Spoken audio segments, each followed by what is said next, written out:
હા જી, મારું નામ એડવોકેટ કિરણ કુમાર સોનકુસરે છે. હું અત્યારે લીંબાદ વિસ્તારમાં ઉભો છું અને મારી છેલ્લી 15 વર્ષની પ્રેક્ટિસ છે અને હું લીંબાદ રહીશ છું. અસાન ધારા કયા લીંબાદ વિસ્તારમાં લાગેલી છે, એ કેટલા માટે બેનિફિટ છે કે નુકસાનકારક છે, એ વિશે તમે જરીક પબ્લિકને જણાવો. જો અસાન ધારાનું લીગલ વ્યૂઝ તમને આપીશ કે અસાન ધારો એટલું નેગેટિવ એની અસર થઈ રહી છે કે જે એસીની ચેમ્બરમાં બેસીને જે નેતાઓએ આ પાર પાડ્યું છે તેમને નથી ખબર.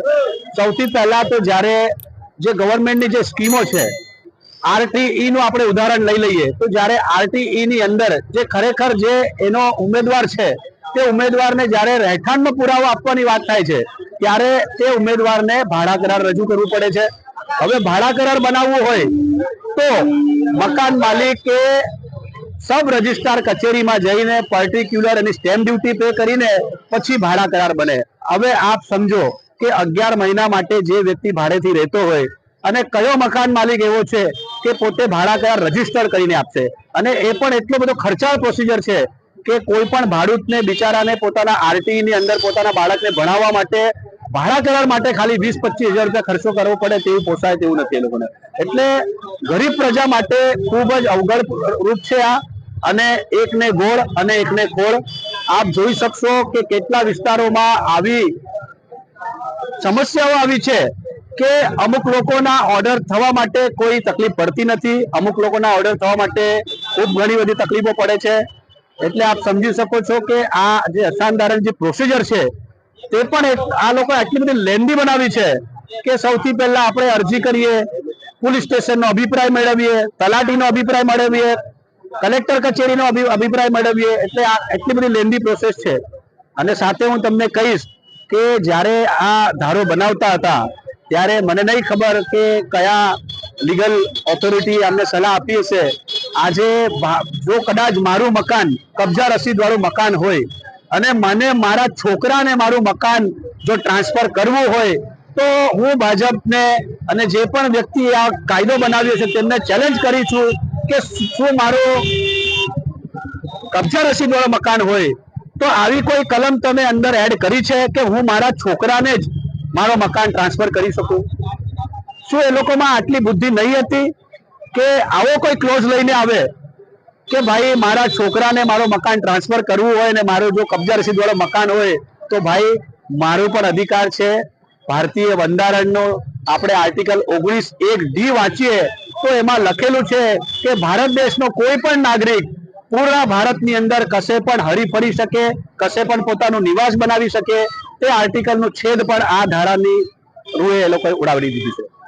અમુક નેતાઓના દ્વારા કહેવામાં આવે છે કે મુસ્લિમો દ્વારા હિન્દુઓને પ્રતાડિત કરવામાં આવી રહ્યા છે, તે વિશે તમે શું કહેશો?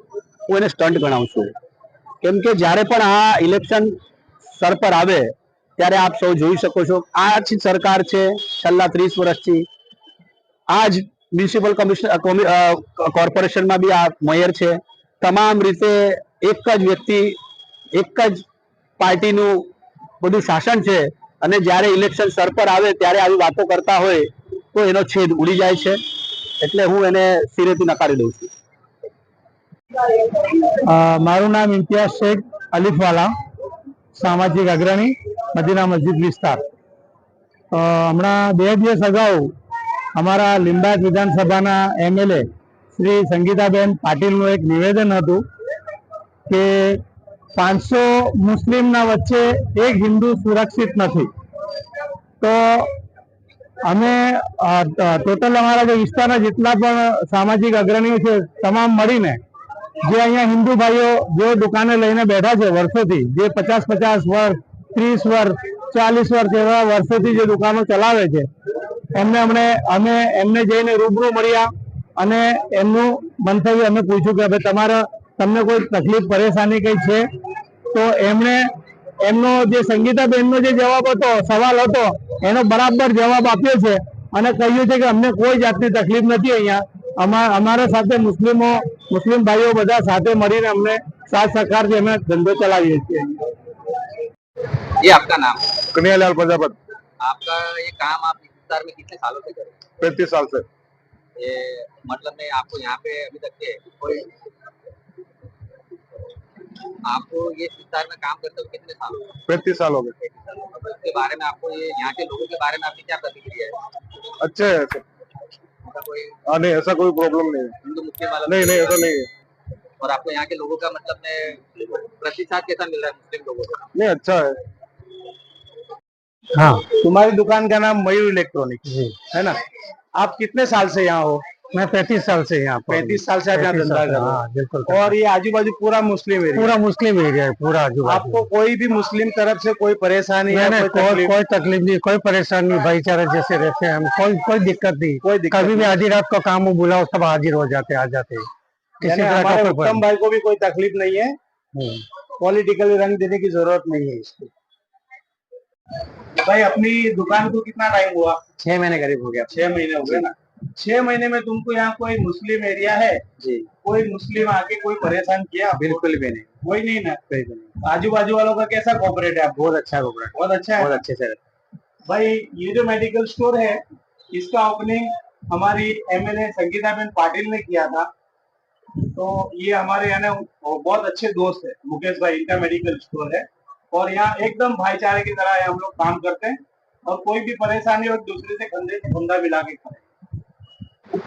भाई नाम तुम्हारा? नाम सुधीर जैन। सुधीर भाई जैन। सुधीर भाई तुम कितने वर्षों से यहाँ धंधा करते हो? हम यहाँ पे कम से कम पापा को 25 साल हो गए और 10 साल से मैं भी इस व्यापार में लगा हुआ हूँ। अच्छा। पूरा मुस्लिम विस्तार है, उनके बीच में हम रहते हैं। आज तक हमको यहाँ पे 1% भी कोई जात की तकलीफ नहीं आई है और सब कुछ मिल बांट के रहते हैं। बहुत अच्छे से चल रहा है, एकदम शांति है। कोई मुस्लिम की तरफ से कभी तुमको धाक धमकी मिली हो या कोई भाई खाली कर दो या ऐसा कुछ?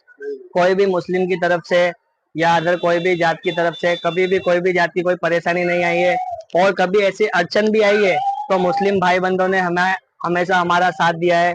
आसपास के जो भी मोहल्ले वाले हैं उन्होंने हमेशा हमारा सपोर्ट किया है, साथ दिया है और हम उनके साथ रहकर, उनके बीच रहकर इस विस्तार में वर्षों से व्यापार करते हैं और बहुत सुख शांति और समृद्धि के साथ हम इस व्यापार में जुड़े हुए हैं और हमें कभी भी कोई भी जाति कोई भी परेशानी नहीं आई है। Thank you. आपका नाम? मेरा नाम सोनू जैन है। तो आप कितने टाइम से यहाँ पे हो? मैं यहाँ से, हमको लगभग हो गया ना यहाँ 30-40 ईयर्स हो गए। बराबर। और कुछ तकलीफ परेशानी है मतलब मुस्लिम विस्तार से आपको? नहीं, अब मुझे तो कोई आज दिन तक, मेरे तो इतना सबसे बढ़िया व्यवहार है ना कि आज दिन तक कोई तकलीफ किसी से हुई भी नहीं है, ना कभी होगी और कोई दिक्कत नहीं है। मुझे आज दिन तक तो कोई प्रॉब्लम आया नहीं है। और साथ सहकार मिलता है ना मुस्लिमों का? हाँ, ऐसे मुझे तो कोई दिक्कत नहीं है, कभी प्रॉब्लम नहीं आया मेरे लिए। तो मेरा तो सबसे आज ऐसा कुछ नहीं है कि भाई हिंदू मुस्लिम वो सबका कोई है नहीं है। व्यवहार सबसे रखा है, सबसे बना है। आज दिन तक मुझे कोई शिकायत हुई नहीं है, आज दिन तक का जो है वो। आपको यहाँ पे ये दुकान चलाते हो कितने साल हुए? मेरे को लगभग मेरे बाप दादा से 40 साल से है वो, मैं 20 साल से चला रहा हूँ।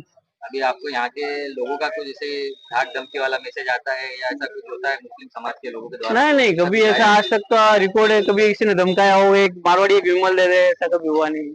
और ये लोग कहते हैं ऐसे डरते हैं, बाकी ऐसा कुछ नहीं है, सब प्रेमचारा से रहते हैं हम लोग। आप क्या मैसेज देना चाहोगे भाईचारे के लिए? बस मेरा तो एक ही वैसा जिंदगी में सब साथ में एक मिलके साथ में रहो तो सबसे अच्छा है। बाकी सब राजनीतिक अलग सी चीज है, साथ में मिलजुल के रहे सबसे अच्छा है।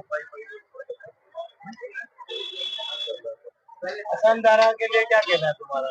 आसान दारा तो हटा ही जाओ तो अच्छा है, क्योंकि ऐसा वो हमारी प्रॉपर्टी की सब एकदम वैल्यू डाउन हो गई है।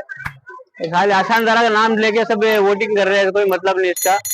अब 2-4 लोग बचे उनके लिए असंधारा लगा दी। हाँ, अब 2-4 निकलने वाले थे निकल गए। अभी वो लोग जो हैरान हो रहे हैं, न तो उनकी प्रॉपर्टी बेच सके न ले सके, 2-5 की जगह सब हटवाए हुए हैं। भाई आपका नाम? हमारा नाम सनी शुक्ला है। हम इधर बचपन से धंधा करते हैं, हमारा बाप दादा सब लिंबायत में ही है, बड़े बड़े हुए। हमारी दुकान बरसों से है, 20-25 साल से। मतलब बाप दादा के टाइम हाँ, से? टाइम से। और कुछ अपने जो मुस्लिम विस्तार है तो कुछ मुस्लिम भाई या बहन ने कुछ आपको तकलीफ पहुंचाई है? नहीं, उधर से हमारे ऐसे रहते ही है, भाई बहन चाचा चाची जैसे ही रहते हैं, मतलब एक फैमिली की तरह ही है सब। हाँ, यहाँ पे आपको धंधा करने में कोई दिक्कत आती है क्या? नहीं, कम्युनिटी के हिसाब से कोई दिक्कत आ रही है नहीं, काम करने में? नहीं, यहाँ लोगों से जो रहवासी यहाँ के उन लोग उनको साथ सहकार कैसा मिलता है? नहीं, सब अच्छा व्यवहार मिलता है, सब अच्छे ही। मतलब ऐसा कोई नहीं है नहीं जैसे ऐसा कि कुछ नहीं। अभी गुजरात विधानसभा के अंदर हाँ। एक स्टेटमेंट दिया गया कि जो मुस्लिम विस्तार के अंदर हिंदू हाँ। कम्युनिटी बिजनेस कर हाँ। रही है उसके अंदर दिक्कत आ रही है, उन लोग को अनसिक्योर फील हो रहा है, ऐसा तुमको कभी लगा है? नहीं नहीं नहीं, ये हमारे ये जो चाचा 25 जैसे ही ये वर्ष सब, ये हमारे चाचा ही ऐसे लगते बचपन से इधर ही। हाँ ऐसा है। ऐसी कोई दिक्कत नहीं है? कोई दिक्कत नहीं, हम इधर पैदा ही हुए ये भाई के साथ। आप लोगों को क्या संदेशा देना चाहोगे हम इसके भाई अंदर? खुद नहीं, ये सब अच्छे हैं हमारे चाचा जैसे भाई बहन सब। अच्छा। आपका नाम? संजू। आप यहाँ पे कितने वर्षों से मतलब बिजनेस वगैरह कर रहे हो? 18-19 साल हो गए। 18-19 साल। तो आपको कुछ लगा ऐसा कि भाई मुस्लिम बस्ती के अंदर बराबर बीचों बीच आप धंधा कर रहे हो? हाँ। तो कोई मुस्लिम समुदाय की तरफ से कुछ हैरान कोई नहीं, बहुत बढ़िया, एकदम बहुत बढ़िया रिस्पॉन्स, भाईचारा से रहते हैं। बराबर। और जैसे कि अभी अपने एमएलए लिम्बायत विधानसभा के संगीताबेन पाटिल, तो उनका कहना है कि मुस्लिम विस्तार में अगर कोई हिंदू भाई या बहन का जो बिजनेस चलता है दुकान तो मतलब अनसिक्योर फील करते हैं, मतलब उनको कुछ नुकसान हो सकता है ऐसा फील करते हैं। तो आप अपने साथ ऐसा कोई अपना वो महसूस कभी हुआ नहीं, बढ़िया भाईचारे से रहते हैं सब, यही यार दोस्त है, यही सर्कल है। एक परसेंट भी नहीं। માસી તમારું નામ? સુમનબેન ધીરભાઈ રાખો. તમે કેટલા વર્ષથી આટલે રહો છો? મેં 16 વર્ષની આવી ત્યાં નહીં રેમ લગ્ન કરીને. આટલા વર્ષ થયા? કેટલા વર્ષ થયા? મને તો નહીં યાદ રહે પણ તમે રહો છો લગભગ 40 થી 45 વર્ષ જેવા થયા છે. થયા જ હશે. અમારે મિનેશ તો હું લગ્ન કરીને આવી પણ 1.5 વર્ષમાં મિનેશ થયો. મિનેશના વર્ષ એટલે આ ઘરના આવી વર્ષ. એટલે આ ભાઈની લગભગ જોઈને એવું લાગે છે કે આ ભાઈ લગભગ 45 વર્ષ જેવા છે. તો તમે 45 વર્ષથી આટલે રહી રહ્યા છો, તો તમને કોઈ જાતની કોઈ તકલીફ આ એરિયામાં? નહીં, કોઈ તકલીફ કોઈને નહીં. અમારે દુઃખ સુખમાં બધાનો સાથ છે. આટલે જે રહ્યો છો તમે, તો આમ સુખ દુઃખમાં કોઈના લગન હોય, હા, સારા હા. પ્રસંગ હોય ઓવે. ત્યારે કેવું સાથ? ત્યારે બધાનો સાથ થાય. બધા મળીને તો કર્યું. એ કોણ હોય જો મારું? બધા તો ગામ મારા તો બધું પતી જાય ત્યારે હગાવાલા તો આવે. આજે બધા લોકો સોશિયલ મીડિયા પર આટલું બતાવે છે કે આવું થાય છે તેવું થાય છે, આ વિશે તમે શું કહેશો? અમારા લીધે હારો છે મલ્લો. અમાર બધું આ લોકો હાથે વ્યવહાર હારો છે. મય રે તોય રે હારા વ્યવહાર, નબળા બધો અમારો વ્યવહાર ચાલે છે. તમે આજે વિસ્તારમાં રહો છો, આ વિસ્તારમાં તમારા સિવાય કોઈ બીજો કઈ તમારો વાળો રહે છે અહીંયા? કોઈ હો ને એમ લે અમે તો કોઈ સુખ દુઃખ હોય તમારું કઈ થાય તો કોણ આવે છે અહીંયા? તમે લોકો જ આવીને ઉભા રહી, બીજું કોણ ઉભા રહે? મલ્લાવાળા જ આવીને ઉભા રહી. મેં તને હે ના ભાઈ, અમારે તો તને મારા છોકરાના વ્યવહાર બી આ લોકો હાથે થયા. આમાં પપ્પા આપ થઈ ગયા તો બી બધું થયું ને મારા છોકરો બીમાર થઈ ગયો છેલ્લી ઘડી તો બધા આ લોકો આવ્યા હતા રાતભર રહ્યા. બધા આ લોકો જ અમારે તો હગાવાળા તો અમારા દૂર છે, કોણ આવે? આજ મારું તો બધું. હા, આ લોકો ના હાથે